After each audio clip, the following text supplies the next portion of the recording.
Black Lives Matter. She's a Super Geek is a proud member of the Misdirected Mark Network. Since we're in the last few episodes of She's a Super Geek, we decided to thank all of our patrons. We have 4 episodes left, and we have 40 patrons exactly. So even if you're bad at math, you realize that breaks out pretty nicely. So today's episode is brought to you by Elizabeth Chipradikool, Nicole Trader, Richard Wyatt, Eric Simon, Kathleen Stratner, Schmitty, Solomon Foster, Joe Amon, Alice Cura, and Kevin Brown. Thank you all so much for your ongoing and epic support. She's a rock and roll play baby, and she throws a natural 20 crazy. She's a rock and roll play baby, and she's nothing new to normal and maybe. You're listening to episode 144 of She's a Super Geek, the actual play RPG podcast highlighting women as GMs. Hello all, I'm Andi, and on today's episode, my co-host Senda and I are joined by Mariam, Ahmad, and Ash Kreider to play Ash's new game, Our Traveling Home, which is due out in Kickstarter early next year. Our Traveling Home is a game about queer romance, found family, and finding healing through belonging. During play, you will tell stories about a collection of oddballs and misfits, trying to make this new chosen family work in the face of opposition from the outside world that is trying to tear them apart. But while the stakes are high, this game will always have a happy ending. The queer romance will resolve happily, and everyone in the family will get to have a happily ever after.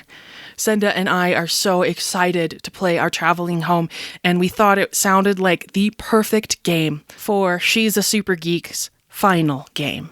Hey everyone, welcome to She's a Super Geek. I'm Senda, and on today's episode, we are playing a fantastic game that is still in development, but hopefully you will hear about it on Kickstart when? Early next year? I should have asked you this. I'm aiming for February. February of next year. I should have asked you that before I even started. It's called Our Traveling Home by Ash Kreider. And we are joined today by 2 fantastic guests, Mariam and Ash. And so we're just going to start with some introductions. Mariam, can you just say hello to everybody so they hear your voice again? You've been on before. We're super pleased to have you back. You're working with us on another project. Yes. That is secret and nobody knows about yet. That's not true. That's not true. You should say it except the other way around, too, right? We're working with you. That's fair, yes. On another project. And then we get to nap. Mariam, I'm sorry. Wow. Hello. It's been a day. Right. For reals. For realsies. I feel like we really should mention to the listeners that the news broke today. Yeah, the news about the election was presidential broken election. today. It was today. We are recording. We're all in different and interesting places. And words are sometimes not coming from my mouth quite the way that I intend them to. We're all doing our best. We're having a word mash. It is sort of a word salad. It's the beauty of editing. We'll all sound fabulous. Well, thank you, Andi. Yeah. And I'm so sorry, future Andi, for making this editing mess for you. Mariam, I'm so sorry. Please go ahead and introduce yourself. Let people know where they can find you on the internet and like the other cool things that you are involved in. Hi, I am Mariam. I go by they, them pronouns. You can find me on the internet, specifically Twitter, really just only Twitter, as media_junkie. Everywhere else, it's a different username. I am the GM for the Musafirs. I am a cast member of Prison Pals, and I recently started a Twitch channel called Utopia, which is for BIMPOC by BIMPOC. We've got like a one-shot show, a panels and discussions and sort of artist highlight show, and I GM a persistent campaign show called Kahania, which is also set in Surzamine, which, that's the South Asian campaign setting that I've been working on since like 2 or 3 years. I'm hoping to be doing something very soon. I think we haven't quite named it yet. Yeah, we haven't. But, I was like, if only we had given it a name. But we. I mean, we're going with their Super Geek. Like future Andi. We're going with their super geek so far, but that might change. Right. Working title is their super Working title. And that's me. Yay! Also, I'm a stretch goal for Thirsty Sword Lesbians, which is still, as of this recording, still kickstarting. I'm so excited for that game. We love Thirsty Sword We might have played Lesbians. that It was last. so fun. It was great. All I have right. yet to play it. I'm excited to play it. It's great. Sometime we should play it off mic. It's super fun. Yes, I Okay. would love to. Ash, tell us a little bit about you and about your game. Hi, I am Ash Kreider. My pronouns are they, them. I have been designing and publishing role-playing games for a while now. We're all here to play my game, Our Traveling Home, which will Yay! ideally be launching on Valentine's Day 2021. That's so good. So other games people or other things people might know me from are I am a co-designer of The Watch, which is my game about gender marginalized people literally destroying patriarchy. I've also designed games like Autonomy and The Straights Are Not Okay. I used to blog about games and sometimes occasionally still blog about games at my blog called Go Make Me a Sandwich. So yeah, that is Now, me. remind me, is The Straights Are Not Okay, is that the LARP about a gender reveal party? I've wanted to play that one for a long time. It is a dark comedy LARP about a gender reveal party that ends with you burning down a national forest. I wrote that game after the first time it happened. Yeah. Oh. And then it kept happening, and I have felt very guilty about that ever since. So, Who would have thought but it would yes, keep going, though? you know, as someone who is not a straight, it's not surprising because the straights are not okay. So, Brilliant. All Yeah, right, so so tell Our us a little Traveling bit- Home. Sorry. Oh, You can talk. we said the two different parts of the sentence. We were going to say the same thing, but we reversed it. Aw, friendship. So tell us about Our Traveling Home. So Our Traveling Home is as you want in 2020 and 2021 when this will be published. It's a very nice, low-stakes game about queer romance, found family, and finding healing through belonging by way of, you know, kind of surrealist, honobono Japanese movies, especially like Studio Ghibli. Everyone plays characters that are part of this very strange found family. It includes a queer wizard romance, and at the end, nobody dies. Yay! Yay! And everyone has a happy ending. Yay! The queer romance is successful. Yay. What? And everyone is fine. I'm pretty excited about it. For people who are familiar with Stewpot, this does borrow a lot of tech from Stewpot, which is Takuma Okada's very, very excellent game about former D&D adventurers basically getting together to run a tavern. So I do want to give a shout out to that extremely excellent game, which is available on itch, and it is the most fun. I had a popcorn machine mimic named Gus in my tavern. That's amazing. But I have wait, now written down the name of this game for Was- later. is the popcorn like part of the mimic, or do they just pop the pop? Because that just feels weird. Like, am I eating part of the mimic? The mimic is a popcorn machine, and he's just happy to let you make popcorn. Okay, so the popcorn is not the mimic. No, the popcorn is Okay. not the mimic, but we do feed the mimic rats from the kitchen. Anyway, that's sidebar. Very great game. Extremely worth checking out. I have questions. So, do you spit out popcorn? Never mind. It's one of those things where, it's best not to think about it too much. So we've gone ahead and picked some playbooks, and what we're going to start with, I think, but I'm happy to hand this over to you, Ash, to lead us through, since obviously I don't know what I'm doing, is we're going to introduce our characters, and then we get to answer questions about cool things and do some world building, which I'm very excited about. What we can go ahead and get started with is introducing our characters to each other. And then once we do that, we're going to answer our relationship questions. At the bottom right-hand corner of the character sheets, you'll see that the characters are numbered. So for this part, we're going to go in character order. Just remembering that we're skipping the child because we only have 4 players instead of 5. Okay. So we will get started with Senda as our The wizard. wizard, then. that's me. I guess I should have just jumped right in and started. Cool. So I am playing the wizard. My description is: long ago you bargained with a demon for power, and now you are bound to its fate. You've done wondrous things with that power, but you struggle to connect with people, so you fall back on impressing them instead. You just want to find someone you can connect with before your time runs out. So my name is Shard.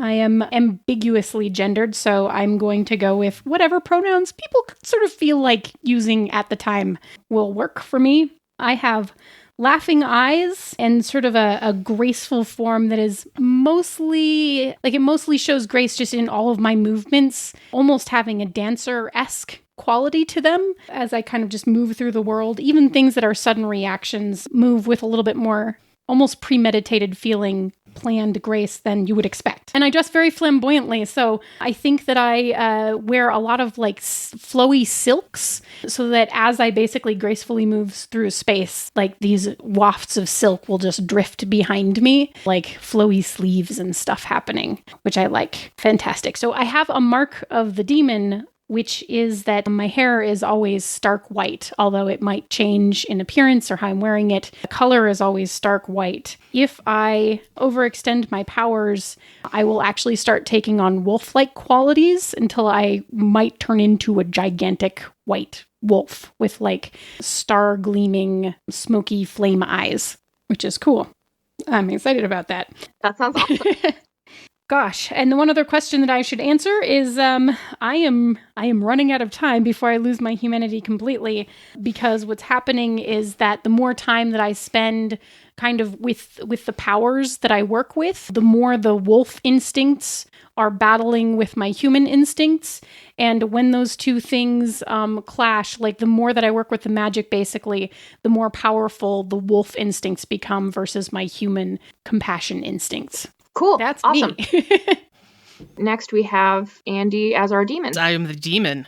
I have made a dark bargain that binds me to the wizard. I resent that they exploit my power, but I've grown attached to the new members of my family. Oh. I miss my freedom and look forward to ending the pact, but I don't know what I'm going to do when that happens. So I'm going by Vixel, the demon. My gender is irrelevant. So, you know, if you want to just use Vixel instead of a pronoun, or I think they, them, is going to be fine. So Vixel is a water demon and has a very, has a body that is very constantly shifting like water. And so you can't really tell where their eyes are. So the eyes kind of can shift any which way. They have an angelic voice, if I can hold it up on the recording. But they have some limitations. I can't leave the home because of our pact. I cannot rest unless I'm in something else because I'm water. Otherwise, I will dissipate or die. I mean, I could like turn into steam and like rejoin myself somewhere, but yeah, I can't in my liquid state find rest. And I cannot, through action or inaction, allow the wizard to come to harm. That's the beginnings of Vixel. On to Mariam, our monster. Until not very long ago, you were a monster, either an untamed demon or a witch of the wilds. However, you finally got your comeuppance and were stripped of your powers. The cursed took pity on you when no one else would and took you in. Now you struggle to accept your place in this new family. So I will be playing the monster, and my name is Lament. I go with they, them pronouns, and my gender is a witch. I have dead eyes and an old body, and my clothing is very strange. It's like a patchwork of clothes from various decades and fashions that don't quite work together, but are very, very cozy and very comfortable. I no longer have my powers because my powers were taken by a powerful hero in the outside world, and it was retribution for a sleeping curse that I placed on their family. And I had done it basically because I was bored. I was like, you person in front of me, you bore me, sleeping curse on you and your kind.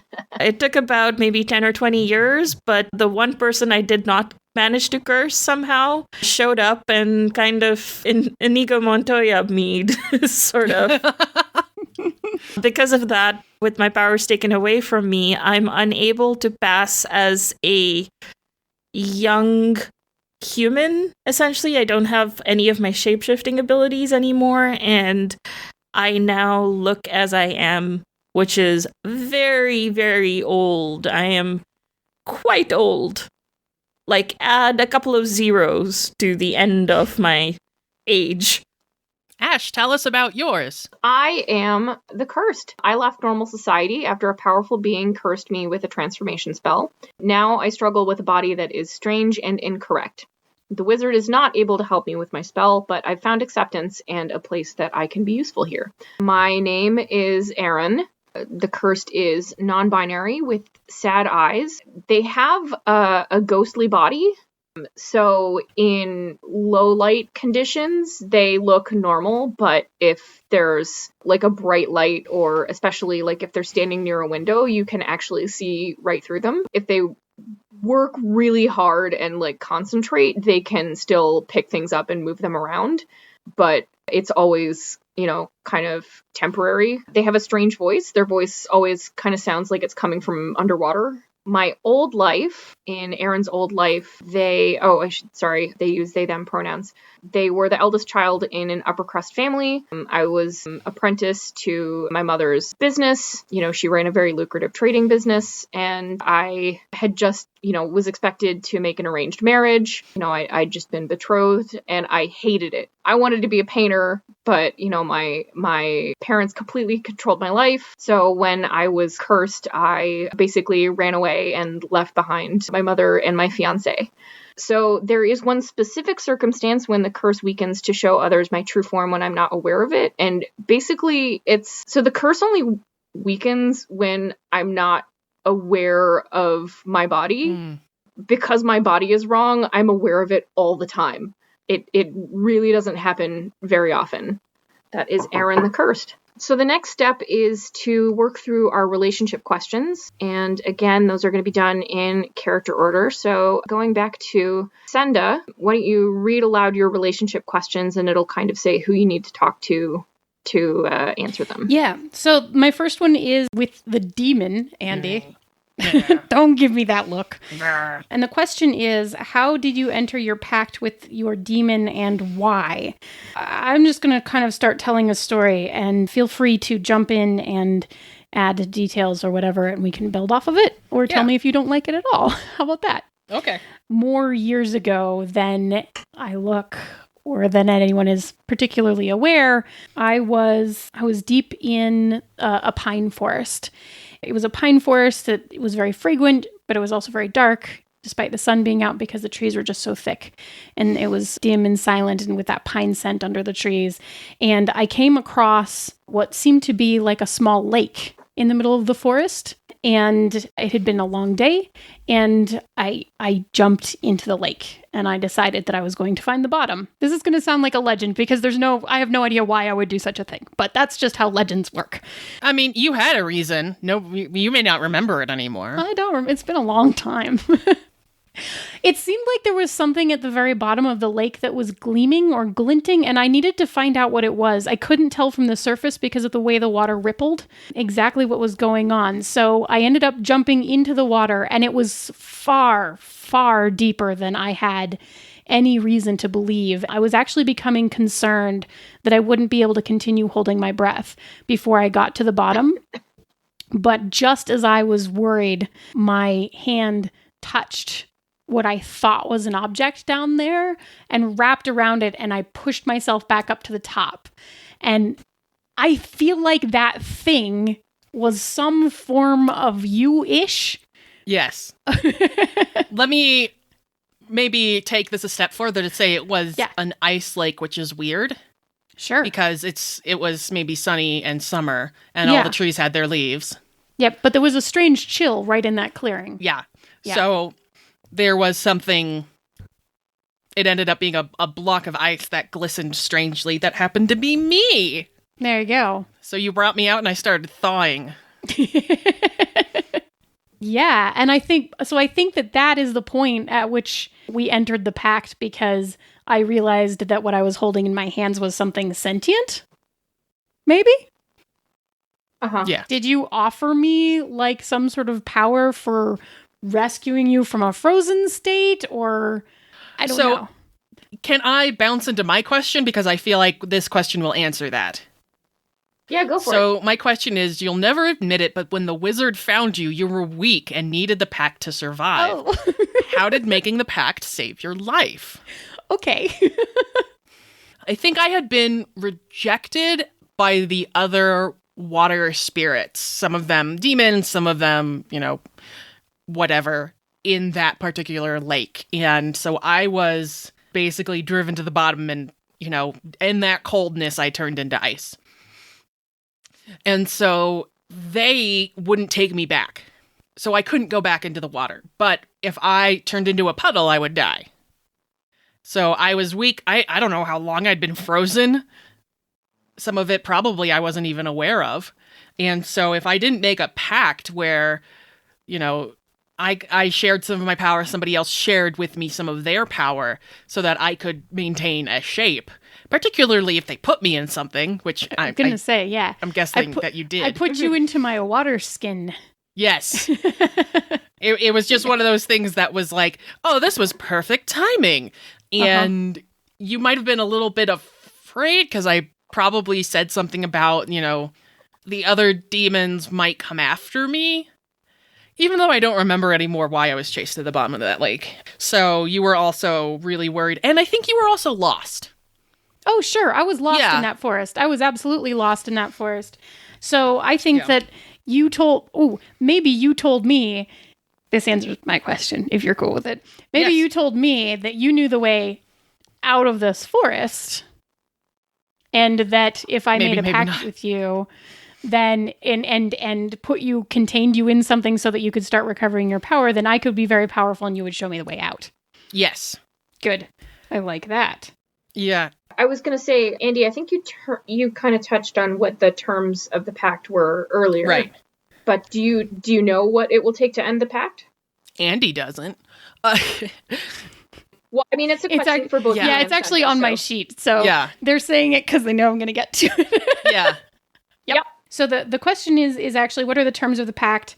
What will it take to end it? And why is ending the pact currently out of reach? So is there something that I have to fulfill for you to end the pact about, like, maybe about this lake or the community of water demons that you used to live with, or finding you a new place or something along those lines? Or is there just a set of Ooh. conditions that will be met by the world? Yeah. You have to find me a new place, because I can't be with them. But something's happened, and that is the only community of water demons left Okay. that we know of. Right. Awkward. It's awkward. Yeah. Hashtag awkward. So, to break the pact, you have to find me a new home. Right. And I'm committed to basically keeping you safe until such time as I find you a new home. But now I can't find you a new home, so you're stuck traveling with me forever. Yeah, I promised I would protect you. Okay. My second question is, how do you... Well, Oh, hang on. wait. So, very sorry. That was Senda still has Oh, one other sorry. Go question. ahead. I do. It's okay. Cool. And I think we answered the rest of the demon questions. Okay. My other questions are for you, Ash, Aaron. What do you find beautiful about the cursed? And ask the cursed what they find beautiful about you. I'm generating thoughts as I say the words out loud. So again, just feel free to stop me wherever, like back it up, do whatever. I think that it's something about your personality specifically, and it might be something about, I want to ask you like a bunch of questions about how you got cursed, but I don't know if that's fair game for like generating this content. You tell me. How I got cursed is more of a conversation between me and the monster. Yeah, okay. And I guess the reason I was interested in it is I'm wondering if like whatever experience or traits got you cursed are also the reason that I think that you're beautiful. I'm perfectly happy to go with that. And based on that, I'm willing to wait and see what those things end up being. What would be a trait about Aaron that you would like to have be responsible for their curse, and then I'll make sure that gets tied in. Sure. is maybe how we can handle Right. that. Maybe they're very kind, or maybe they are like specifically musically inclined in some way, like singing or playing an instrument or something along those lines, like fantastically well, something that's sort of artistic. Yeah. But you also said that they were going to be a painter. Like, but I'm perfectly happy to also be a musician. Like, that sounds Okay, great. cool. So I think it's that. I think there's something about the way that, like, kind of constantly moving through life as if I'm dancing through underwater. The idea of like music or a soundtrack with that, to me, is like this overwhelming appeal, right? Like that there's this way to generate the music that I hear in my head as I move through the world is the music that you generate when you do whatever the musical thing is that you do. That's awesome. I like that. I think that's it. So now I get to ask you, what do you find beautiful about me? Shard is completely unlike anyone that Aaron has ever met. And Aaron finds that very compelling. But also, like, let's face it, you're dreamy. Like, Whoosh. you're a dreamy, gender ambiguous wizard. Aaron's not dead, even though they look dead, but they're not. Important distinction. They look like a ghost, but they are not actually Good. dead. It's definitely like physically very beautiful, but also like Aaron just finds your strangeness very compelling. That is all of my questions.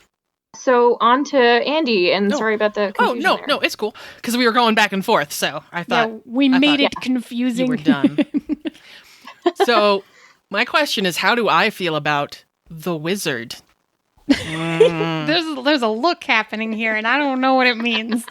Well, I do resent you for using my power. I mean, of course.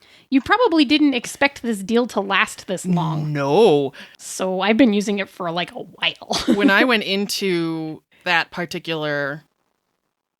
Oh, you know what I think happened? I think when I rained down from the sky and formed in that lake, there were a lot of other water demons and spirits and sprites and around a lot of different places, because when you're in the clouds, you're mingling with a bunch of different ones. And I don't know where all of them are. There were more. So I thought that it would be pretty easy to find. And yeah, no. So I am just kind of sick of you. Oh no. And But you love me You- anyway. you dance like you're underwater, but you're not. I know, because I am water. You want me to dance with you, and I don't want to dance with you. It'll be fun. You'll feel better. So I'm resentful. But you know, this is also a home for a bunch of misfits, which is like cool. Like, at least I'm not alone. How long have you two been together? Ugh, I don't know. I think it's been like a long time. I think it's been like Almost at a least- millennia. I mean, it's at least 100 years kind of Yeah. thing, right? Like, Well, in water years, that's a millennia. sure.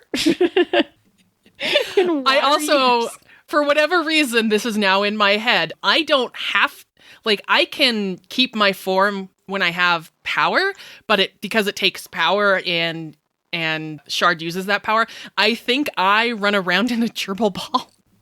Like one of those clear ones. Like you just have like a glass thing with like a cork in it or something that Yeah. you roll around. Because otherwise, like when I tap your power, you just like turn back into a liquid. yeah.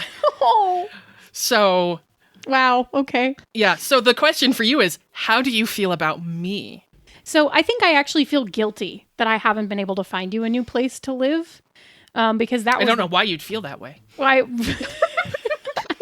I feel really bad, but like I'm not going to let it stop me since we're still in this arrangement. But it's not like I've stopped looking, but you know, I'm also starting to feel like after 100 years or ish, who can remember, right? Like I'm running out of places to look.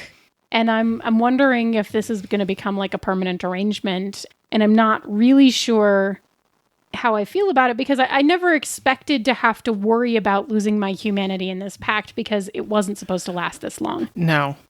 And here's the thing. The wolf is all you. Yeah, That I is know. all about you. Yeah, I know. Mm. That's just what came with the power for me. Yep. I had nothing to do with that. On to our monster, Lament. Yeah, so my first question is, ask the cursed, that's you, Aaron, if I cast a spell that transformed you. If so, why did I do it? I mean, if you're cool with it, I'm totally down to have you be the one that cursed me. Especially if you just like were going around cursing people because you're bored. I feel like there was a bored phase, and now there was a jealous phase where I just cursed people that made me envious of what they had. And I feel like with you, especially playing music so beautifully, how dare you play this instrument better than me? And I might actually be a quite a proficient player. I guess picking which instrument are we playing? Let's say the lute. Yeah, so I'm actually I'm very, very proud of the fact that I play a lute that I would say as part of my powers when I play the lute, my lute bring all the ambiguously hot people to the yard. And then you came along one day while I was roaming around and you were playing it, and it's like, how dare they be better than me? You are nothing. Great. I will make you just fade into nothing. Oh, so you cursed them so they could never hold the lute again. Oh. That's why I have that form. That's great. I love it. Really good. That's 100% awesome, and I love it. Awesome. So then the next question is, how was the cursed involved in the incident that cost you your powers? Ask the cursed, why did they take pity on you and take you in?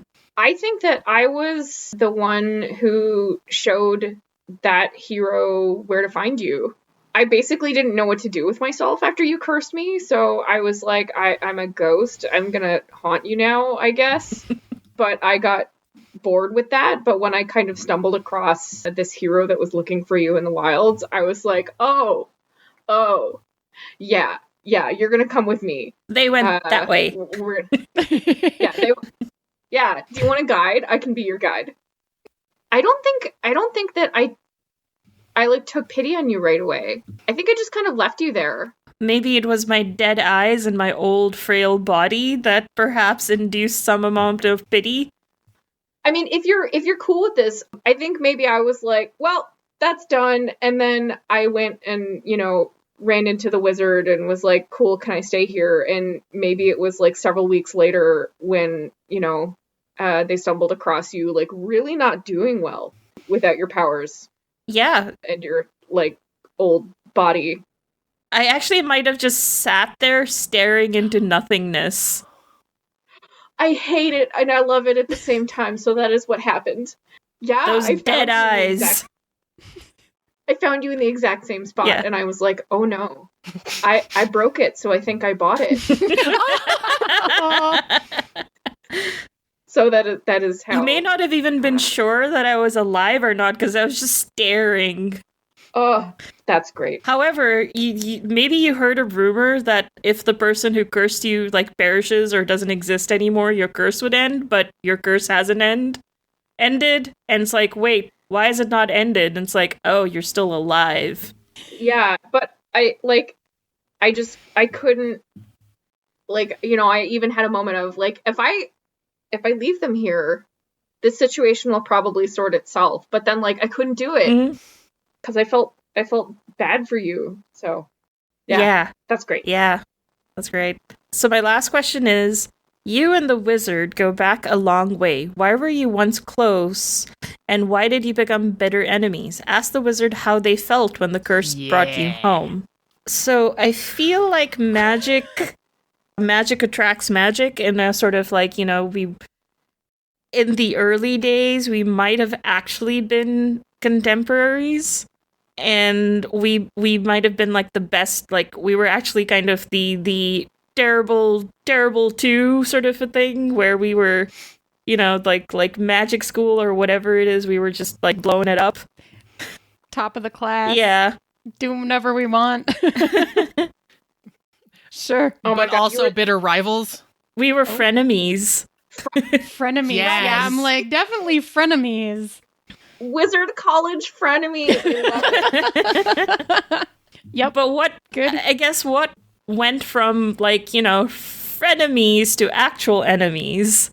I mean, I feel like there must have been an instance where you crossed some kind of line that I was, despite our, like, kind of wild out there college days, like, I was like, ooh, that was a line. Was it, maybe it was long enough ago that we still both had, like, families and people who were like, oh, no. Back it up even a little bit more. Okay. I think that there was someone else at the college. Bear with me. Was there someone else at the college who was both of our love interest? Yeah, I totally Yes. would be cool with that. And so I think that maybe we had, once that emerged, we really started fighting in earnest. And maybe I did something that was, if they can't love me, no one else can. Yeah, no one gets, oh my gosh. Are they like a statue somewhere or something? Maybe. They're asleep. Okay, they're asleep. Yeah, they're asleep. Let's go the Sure. Maleficent route. Yeah, so they're asleep Oh yeah, somewhere. they're asleep, and it's that whole true love's kiss, but apparently neither of us fit the bill. Oh, I love that so much. You both tried. We both tried. Oh, God. So it turns out we, in a way, were fighting for nothing. Yeah, but it doesn't matter now because you put them to sleep. Yeah, So I hate you. For But to be forever. fair, they thought that they could wake them up. yeah. Think of it this way, and to this date, it's like, think of it this way, we did both of us a favor, and you're like, no, that was still quite evil. That was really terrible, actually. Yeah. That was bad, actually. Cool. Okay. Awesome. So how'd you feel so then- when I was brought home by the cursed? Did you recognize each other? I mean, I think there is a thing where, because we knew each other so well, even though it's been a very long time, I think that no matter what form either of us would appear in, we can still see kind of the magical imprint Yeah. that is us, right? Like it's a fingerprint, right? Like there's something unique about the aura of magic that a person is associated with. And also, after a while, when you turn old, like, I think when we split after the thing, we were a lot more mature than we were. So I'm not that different looking, just, a couple of extra zeros added to that age. Sure, some decades. It's fine. Gosh, I think when Aaron shows up with you, Look what I found. yeah, I think actually my initial reaction is fear, because the last time I was in love with someone, you put them to sleep and nobody's been able to wake them up since. So like Aaron shows up and I'm in love with them, even if I And haven't you've admitted cursed to them. anybody Look yet. what the ghost dragged in.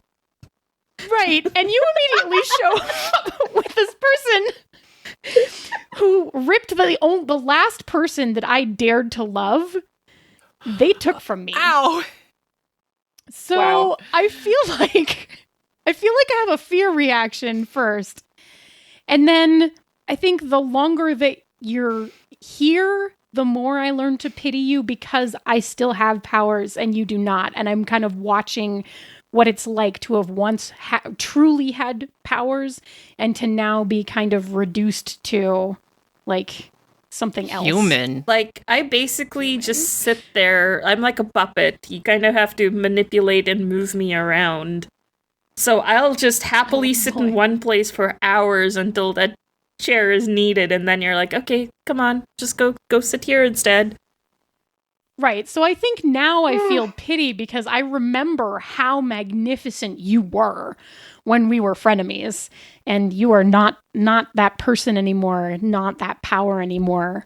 So I think there was fear first, and then there was pity, and like every now and then you maybe do something that makes me swing back to fear for a minute before it goes back to pity. Like every now and then you like, there's a certain glint in your eye or something that just makes me go, ooh. Or if I look at Aaron Yes. for too long, I don't like it when you do that. I just happened to my head. them like My head that. just seems to be in that direction, though. Don't look at them like that. Awesome. That's great. And then it's me. So my first relationship question is, how did you find your way to the wizard and why did you decide to stay? I think it was an accident. The thing about the home is that it literally travels through the wilds. Yep. And after I took the hero into the wilds and was like, great, so I'm still a ghost. I can't go back home to my family. They would not deal with this well. And so I was just like accidentally wandered across the home as it was parked in a clearing, I think, and was like, well, that's obviously magical. So I decided to, knock on the door and be like, excuse me, kind wizard. Do you think you could help me? So yeah, I think that's how I found my way to the wizard. But I decided to stay because I know that things would be even worse for me than they had been previously if I went home. Like, things were already pretty intolerable, and I know that my family would not be understanding or supportive of my new circumstances, like, at all. Maybe I can be useful around here. And so I've just started, figuring out how to help out, and I ended up staying. So my next question is, do I trust the demon? An Andy face again for your listeners out there. I know, it's hard to Big describe. smile. You'd think I would have learned by now that, audio medium. I think that actually I do, because, like, you complain a lot, and, like, you argue with Shard, like, oh my god, all the time. But I've never seen you do anything cruel, unlike our monster, or even my mother, frankly. And then I am supposed to ask you, how did you know that you could trust me? I think you might have had an opportunity to let me die and you didn't. I think it was Yeah. one of those times where there was something going on with Shard and they called on my power and I thought they didn't need me today, so I was whatever. Not contained. Yeah, I wasn't contained and something happened. Shard called on my power and I mean, I don't know. I don't really know anything about you. I guess I've gotten to know you kind of, but you grabbed a mop And a and a bucket, and you mopped me up. You saved my life. So even though I don't have a pact with you, I maybe do feel a little bit of a debt. You are also maybe the one who talked to Shard about, like, boy, they need something just in case, and that's where the gerbil ball came in. And I think the gerbil ball has a suck up spell. Okay, that does not sound good. Yeah, I think it has a. Yeah, I see what you're getting at. Like, it vacuums you Yes. in when, yeah. Yeah, as Cool. long as it's within a certain radius. So there should be another name, but I'm just gonna call it a gerbil ball. So, Containment? so you Sphere? I think there's one on, a containment sphere. Yeah, sure. yeah. A bubble. That's it. A bubble. A glass. I think there's actually one on every floor, and if you need to get to different floors, you go through the pipes. Oh, neat. I'm gonna write that down. That's brilliant. So the last is for the monster. Yeah, we kind of answered that one. Why did you take the monster in? Because I felt really bad. But for the monster, what is it about me that makes you want to earn my trust or forgiveness? I think it's the whole, despite me being horrible to you, you still managed to be nice to me. At some point, I did actually lose the will to move on. It's like, well, if this is I'm without my powers, I might as well call it. And you stubbornly refuse to let me go. Now I actually am having this pinprick of regret of like, A, I'm really sorry I did this to you, and 2, I'm really sorry I can't fix it anymore, because I no longer have the magic to do it. Nice. And are you the only one who can? Yeah, I think it's one of those things where if I had my powers, I would be like, snap my fingers, curse gone. But only the person who made the spell can. Yeah, or true love's kiss. Haha, good luck trying to get that one. Awesome. So that's it for Except I don't relationship tell you questions. about the true love kiss bit. Sure. Why would you? Look, you're Yeah. still a monster. Well, also, it didn't work last time, so there's no Awesome. reason to tell you that that's what would also work. All right, so the last thing we have to get to before we can start playing is we have a couple world creation questions. I'm loving what we came up with for relationships, but for these, don't think too hard about it. Just say the first thing that comes to mind. So the first set of questions is about the home. This was originally the wizard's home, but it's now your home too. Oh, and sorry, I should mention, we'll just kind of gloss over this since we're on a limited time, but I did write a couple paragraphs of setting about the game. Basically, the important thing to know is this is a magic punk setting. Think steampunk, but with magic instead of steam, and also without the British colonialism or racism. Hey, yeah. So the wizard is originally from a big asshole empire called Enzel, and they're manifest destinying all over the place. They tried to manifest destiny the wilds, but the wilds kicked their fucking ass. Yes. So now they're manifest destinying their neighbor Dorgan, but Dorgan is like just really out in the sticks. So it's like, all right, we're gonna declare war on you. Just let us get over there first, kind of situation. So that's the situation when the game starts. Is we're kind of wandering around the wilds, and there's this war that is looming but has not happened yet. About the home. Wizard, your home is huge, inspiring, and obviously magical. What does it look like? I think it looks like the magic punk wooden version of a cruise ship. Yes. Not like a giant cruise ship, but like a little one that's sort of a little bit haphazard. It has to be a little You mean haphazard. a pinnace?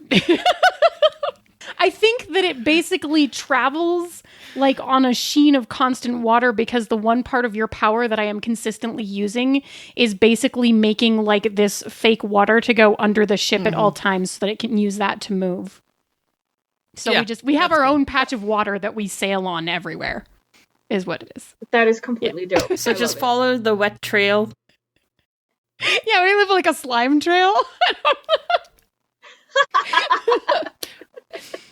It's a really fucking weird slime trail. Great. Hey, it's Demon. not technically slime. Thank you. Yes. It's enzyme. So, Demon, we just answered how the wizard's home moves around the Right. wilds. Is there any other detail you'd like to add about how it moves? Does it have any other magical defenses? Oh yeah, it's got magical defenses. Awesome. Moat. Like, what? It has a Whenever we moat. stop, that water turns into a moat. I love it. Yeah, so we're always like on the high ground. So what happened if anybody tries to kind of go through the moat? I think I get alarmed as it like an alarm goes off, not as in like I panic. I was gonna... I will, because that water is part of me, so I can just pop up in that water, and usually I just scare those people or that bird or whatever is away. I'm kind of the defense. And if it's not something that you can deal with, then you bring in Shard. Then I'll go through the pipes and quickly hop into the, although sometimes if I can't find Shard, I get really, really mad.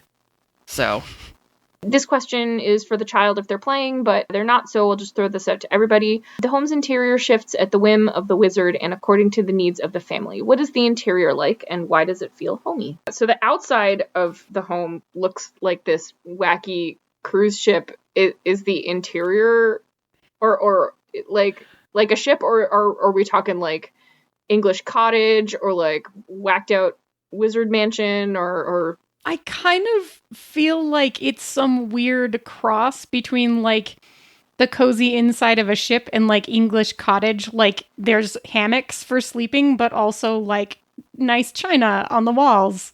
Like I don't know. What do you think? your aesthetic is grandma punk. Yeah, my aesthetic is grandma sea punk. I think it feels homey to me because it reminds me of my Wizard College day dorms. Yep. There's like certain aspects of it that you kept from your wizarding days, and it just reminds me Aw. of the old days. There's far, far too many bathtubs. I like baths, okay? Well, I mean, so do I. That just, yeah, you like math, but it just happens that You mutually enable each other. yes, we did. Yeah. Yeah. That just got, I'm like, Awesome. do I take baths in you? No, I was like, wait. you tried once. I was napping, Oh, yeah. No, and you forgot which bathtub you forgot what bathtub you filled, and you walked into another one, and I woke up and I like threw you out, and I was like, nope. So is there like a test now? Before you step into a pool of water, it's like, Yeah. is it water or is it the demon? Yeah. Cool. Yep. For Aaron, the reason that it feels homey is they definitely grew up in one of those houses where there was like entire rooms where you weren't allowed to sit on the furniture. Those rooms are stupid. Yeah. Sorry. Yeah. Yeah, hard same. So they're just like, great. It's cozy, and I won't get yelled at for sitting on a chair. No, sit on Or a chairs, hammock. bounce on the beds, whatever. Sit on chairs with your shoes on. Oh yeah, because everything's magicked against dirt. Well, yeah, obviously. The other side of this coin is the wizard didn't originally intend for all of us to share their home. So what is something that you find inconvenient? Y'all are real inconvenient. The copious amount of containers that I knock my shins on. Yes. Or having to check whether it's actually water or another Yeah. creature. Do not wash the dishes with Vixel. That's rude. The number of times I've tried to drink Vixel, not on purpose. Or is it? Wink, wink, nudge, nudge. I think it's probably like some of column Yeah. A, some of column B. I'd like to have a conversation about consent before we start drinking, because that's, maybe a little bit different for me than it is for you. Yeah, I think I feel very inconvenient to other people. Oh. Because and that's one of the reasons I don't like being here is I feel really inconvenient to other people. Like, That's okay, but I made sure there was a bathtub in like everybody's room. it's great. You walk into the grand foyer, there's just a clawfoot bathtub. Yeah. I think the thing that I find inconvenient is I have this ghost body, but I'm not a ghost. I still need to sleep. My feet get tired, but like it takes a lot of work to like be solid enough to like sit on things or lie down on things.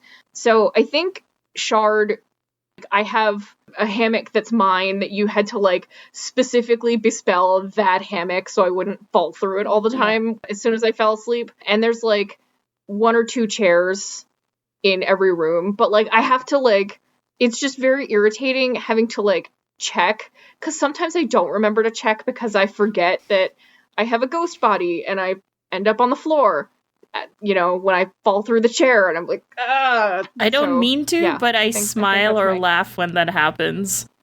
Oh, I don't like you. It's not like, haha, I did this, or like, haha, that's funny, sort of a thing. It's one of those like you just incidentally think of something completely different that's funny every time. Yeah. I think the last two questions about kind of the setting are about the wilds. So the wizard's home is in the wilds, the domain of witches, wizards, and demons. It is normally avoided by the outside world. So Monster, what is the landscape of the wilds like? Is it a desert, mountainous, rolling grassy plains? I think it's definitely a dense and magical forest that is literally, it is as changing and mobile as the home itself.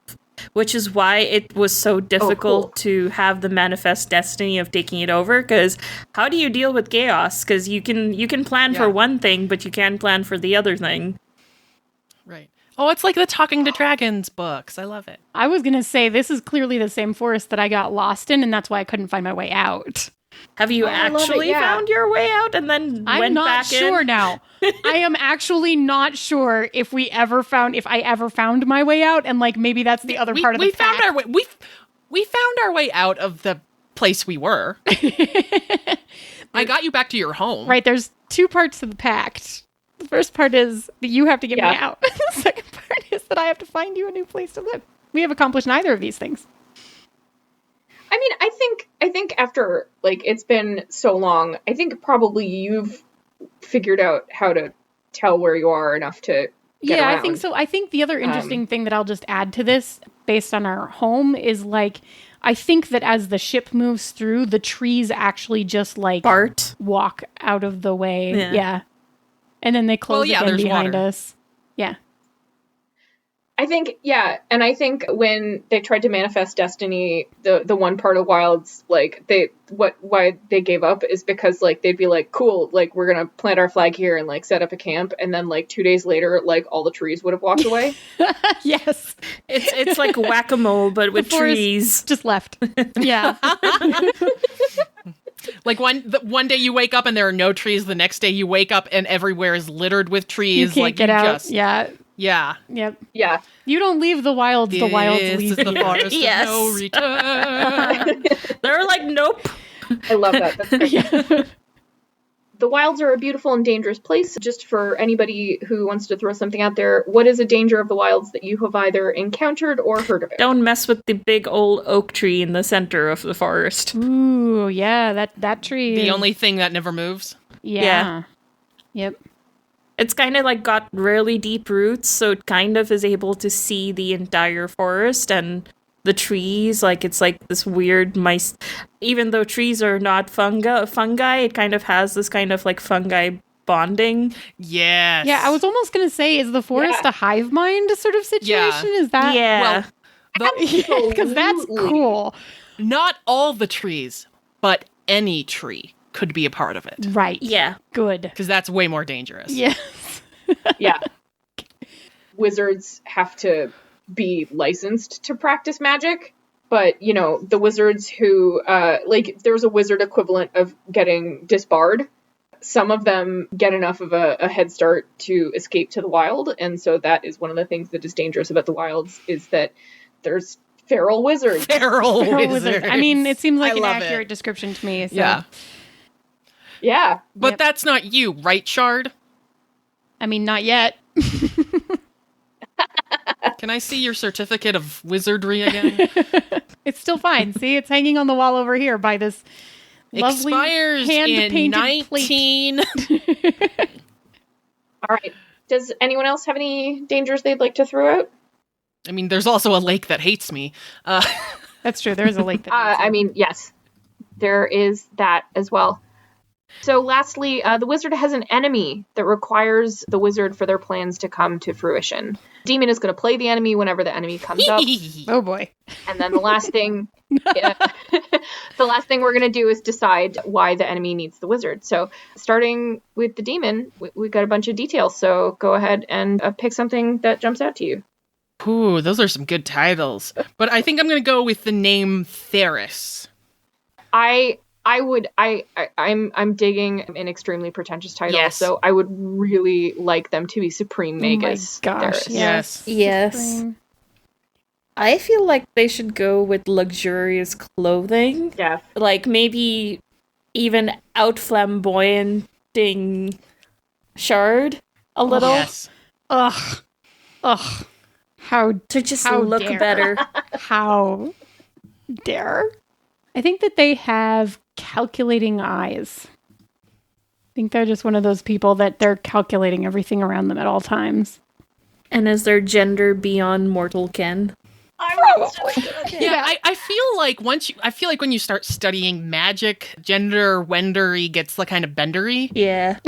I think that no one uses pronouns for Supreme Magus Theris because they are too scared to use pronouns. They just always say Supreme Magus Theris.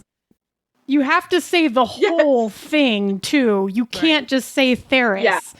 Because What? or the Magus or the Supreme No, Magus. They have to they say don't at actually least- have pronouns. It's just every time you refer to, it's always like Supreme Magus.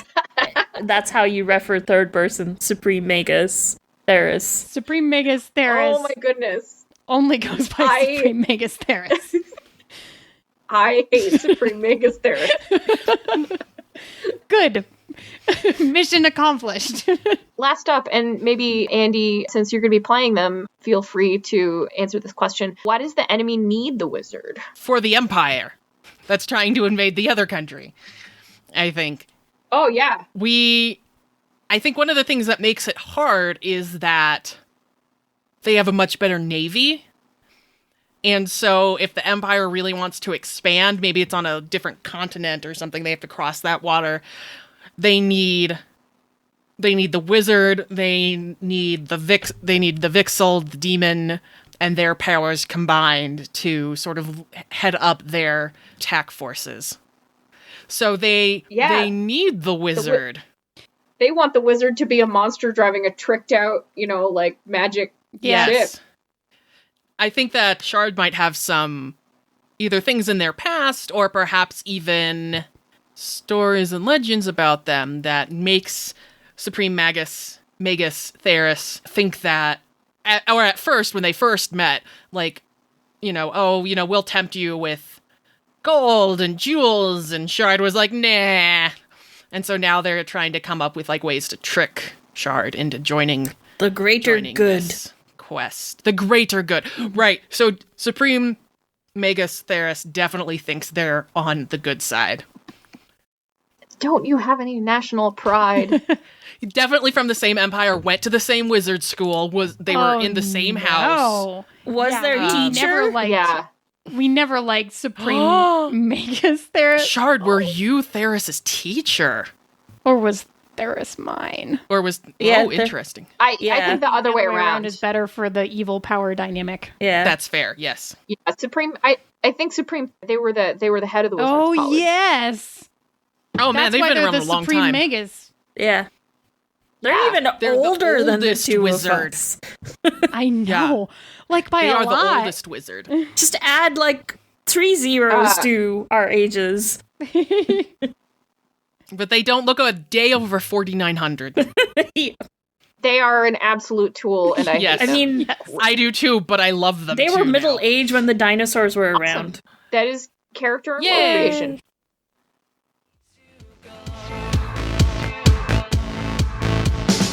She plays a maid, she's got me under her spell. She plays a fighter with her eyes set to kill. I play, and I can't look away. Yeah. We hope you enjoyed episode 144 of She's a Super Geek. If you liked what you heard, you can still give us a 5-star rating and review, but quite honestly, we'd prefer that you would head over to Miriam's Twitter page and follow her at media_junkie to see updates about the future projects she'll be in.